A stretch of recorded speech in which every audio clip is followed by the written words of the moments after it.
രുചി ഗോൾഡിൻ്റെ palm oil ഒന്ന് വാങ്ങിയതാണ്.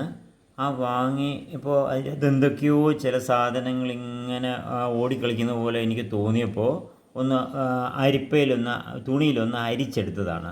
അരിച്ചെടുത്തപ്പോൾ ദേ ഇതുപോലൊരു വസ്തു കിട്ടി. അത് എന്താണ് എന്ന് അറിയില്ല.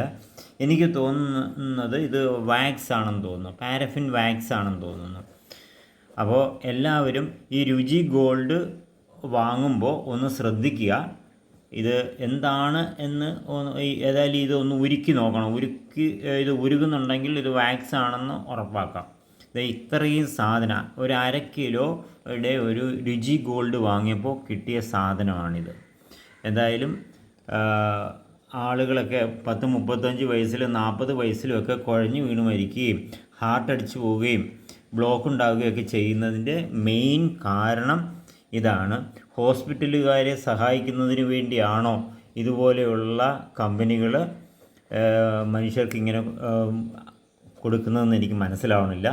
ഏതായാലും ഇത് വാങ്ങുന്നവർ ഒന്ന് ശ്രദ്ധിച്ച് വാങ്ങാൻ ശ്രദ്ധിക്കുക. ഇത്രയും സാധനമാണ് എനിക്കിവിടെ കിട്ടിയത്.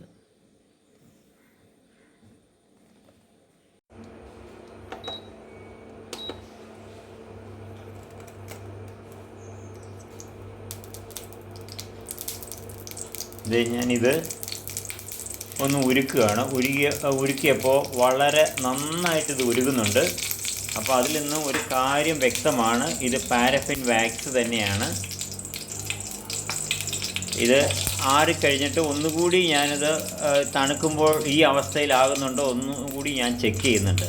കണ്ടോ, ഉരുകി ഇപ്പോൾ നന്നായിട്ട് ഉരുക്കി കഴിഞ്ഞു, വെള്ളം പോലെയായി. അപ്പോൾ ഇത് പർപ്പസായിട്ട് ഇതിൽ പാരഫിൻ വാക്സ് ചേർത്തിട്ടുണ്ട്.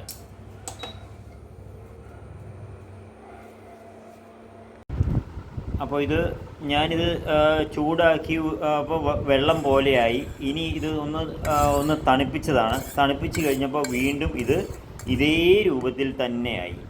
അപ്പോൾ ഇത് ഉറപ്പിക്കാം, ഇത് പാരഫിൻ വാക്സ് ആണ്. ഒരു കാരണവശാലും രുചി ഗോൾഡ് ഈ സാധനം നമ്മുടെ വീട്ടിൽ കയറ്റാൻ പാടില്ല. എല്ലാവരും ശ്രദ്ധിക്കുക. ഇത് മുംബൈയിലാണ് ഇത് ഉണ്ടാക്കുന്നത്. ഏതായാലും എല്ലാവരും ശ്രദ്ധിക്കുക. ഈ രുചി ഗോൾഡ് ആരും തന്നെ വാങ്ങരുത്. കണ്ടോ, വീണ്ടും ഞാൻ ഇത് ചൂടാക്കിയതിന് ശേഷം വീണ്ടും തണുത്ത് കഴിഞ്ഞപ്പോൾ ഒരു 5 മിനിറ്റ് കഴിഞ്ഞപ്പോൾ വീണ്ടും ഈ പരുവത്തിലായി. ഇത് നമ്മുടെ ഉള്ളിൽ ചെന്നാലുള്ള അവസ്ഥ ഒന്ന് ആലോചിച്ച് നോക്കൂ.